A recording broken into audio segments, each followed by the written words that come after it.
তো সুপ্রিয় দর্শক শ্রোতা দেশ ও প্রবাস থেকে যারা আমাদের সাথে সংযুক্ত আছেন, ভিডিও দেখতেছেন অথবা শুনতেছেন, সবাইকে আন্তরিক প্রীতি ও শুভেচ্ছা জানিয়ে শুরু করছি আজকের প্রতিবেদন পর্ব।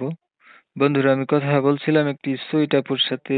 প্রতিবেদনে আসলো, তার জীবনের গল্প কথাগুলা বলবে, কেন কি হয়েছে তার জীবনের সম্পূর্ণ ঘটনা তুলে ধরার চেষ্টা করব আপনাদের সাথে। আপনারা অবশ্যই ভিডিওটা কন্টিনিউ করলে বুঝতে পারবেন। কথা না বাড়িয়ে পরিচয় করাইতেছি। আসসালামু আলাইকুম। ওয়ালাইকুম সালাম। আসসালামু আলাইকুম। ওয়ালাইকুম আসসালাম। আপু, আপনি ভালো আছেন?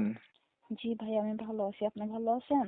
আলহামদুলিল্লাহ, আমি ভালো আছি। আপু ভালো আছেন, ভালো থাকবেন, ভালো থাকাই কামনা করছি। তবে শুরুতেই জানতে চাচ্ছি আপনার প্রতিবেদনে আসার কারণ কি ছিল, কেন আসছেন বলুন দর্শকদের উদ্দেশ্য করে। ভাই, প্রতিবেদনে আইছি, অভাবী সংসার। ভাবছি যদি মনের মতো একটা মানুষ পাইতাম, মানে বিয়ে শাদী করতাম, এই উদ্দেশ্যে আসলাম। অভাবের সংসার, মনের মতো মানুষ পেলে বিয়ে শাদী করবেন এই উদ্দেশ্যে আসছেন। আপনার আগে বিয়ে হয় নাই? জি না ভাই, বিয়ে শাদী হয়নি। পরিবারে আছে কে কে? পরিবারে মানে ছোটবেলা থেকে বাবা মা রাইখা গেছে দাদির কাছে, দাদির কাছেই থাকি। শুধু একটা দাদি আছে আর আমি আছি। ভাই বোন নাই? জি না ভাই, ভাই বোন নাই। দাদির কাছে মানুষ হয়েছেন, বয়স কত আপনার? এই তো 18-19 এরকম। 18-19। লেখাপড়া কতটুকু করছেন? লেখাপড়া ওরকম একটা করি নাই, এই তো 4-5 এরকম। কোরআন শরীফ পড়তে পারেন? জি না ভাই, কোরআন শরীফ পড়তে পারি না। আমি নামাজ পড়তে পারি পড়েননি? মানে, জি পড়ি, কেন পড়বো না। পড়তে হবে, নামাজের কোনো অজুহাত নেই। কি করেন আপনি? এই আমি কি করি ভাই, মানুষের বাসা বাড়িতে কাজ করি। আগে দাদি করতো। মানে আমি করি যে বেশি দিন না, 2-3 মাস এরকম আর আগে কি। দাদি করতো, এখন আপনি করেন। বংশ পরম্পর কি কাজে কইরা যান বাসা বাড়িতে?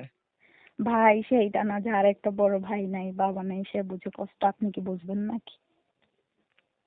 মানে হচ্ছে আপনার বড় ভাইও নাই, বাবাও নাই, এর জন্য আপনি বাসা বাড়িতে কাজ করেন, এটাই? জি জি। আচ্ছা, এখন কথাগুলা যেন বলছেন সত্য নিয়ে আসলে এগুলা? জি ভাই, সত্য। কি মিথ্যা বলার জন্য আপনার সাথে যোগাযোগ করছি? সত্য বলার জন্যই করছি। 100% সত্য?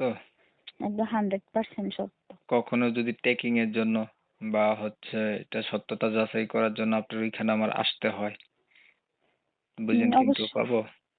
অবশ্যই আপনি আসবেন, অসুবিধা নেই। এমনিও যদি আল্লাহর নাম নিয়ে আমার বিয়ে শাদী হয়ে যায়, আপনাকে তো দাওয়াত দিব না, তখন আপনি আসবেন। দেখুন না, একটা কথা বলি, উদ্দেশ্য সৎ হয় আল্লাহ সহায় হয়। যদি আপনার উদ্দেশ্য ভালো থাকে অবশ্যই আপনি ভালো কাউকে পেয়ে যাবেন। যদি বিয়ে আপনার ইচ্ছা হয় যে আমি বিয়ে করব, তাহলে আপনার লাইফ পার্টনার, আমার অডিয়েন্স গুলো অনেক ভালো, প্রবাসী অডিয়েন্স আছে অনেক ভালো, তাহলে আপনি হচ্ছে ভালো একটা মানুষ পেয়ে যাবেন। আর যদি কোনো আহ, ও অন্য কোনো নিয়ত টিয়ত থাকে, সেইটার জন্য তো আর ভালো কিছু পাবেন না আপনি, এটাই স্বাভাবিক, তাই না? এইটাই তো ভাইয়া কথা আছে না, ভালোর সাথে ভালো হয়, খারাপের সাথে খারাপ হবে। ইনশাল্লাহ আমি ভালো, আমার সাথে ভালোই হবে। আপনি কি আগে কখনো প্রতিবেদন করছিলেন? জি না ভাই, করি নাই। আমার বান্ধবী একটা করছিল, উনির বিয়ে হয়ে গেছে, সেই জন্যই তো আমি আসলাম করার জন্য। ইমো চালান? জি না ভাই, মানে টাচ ফোন চালাই না। ছবি যেটা পাঠাইছেন এটা কার ইমো দিয়া পাঠাইলেন? আমি ছবি যেটা পাঠাইছি, এটা একটা দোকানদারের দোকানে গেছি, ওইখান থেকে পাঠাইছি। আচ্ছা। ছবিটা তো আপনারই, তাই না? জি জি, ছবিটা অনেক আমার। সুন্দর আপনার চেহারা।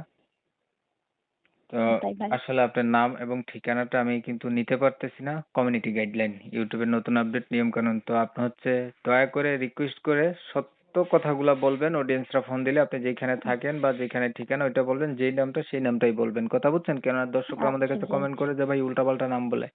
কথা বুঝছেন? আপনার না নাম না ভাই। পরিচয়টা দর্শকদের উদ্দেশ্য করে দর্শকরা ফোন দিলে বলে দিবেন। এখন যদি নেই তাহলে ভিডিওটা রিমুভ হয়ে যায়, বুঝছেন?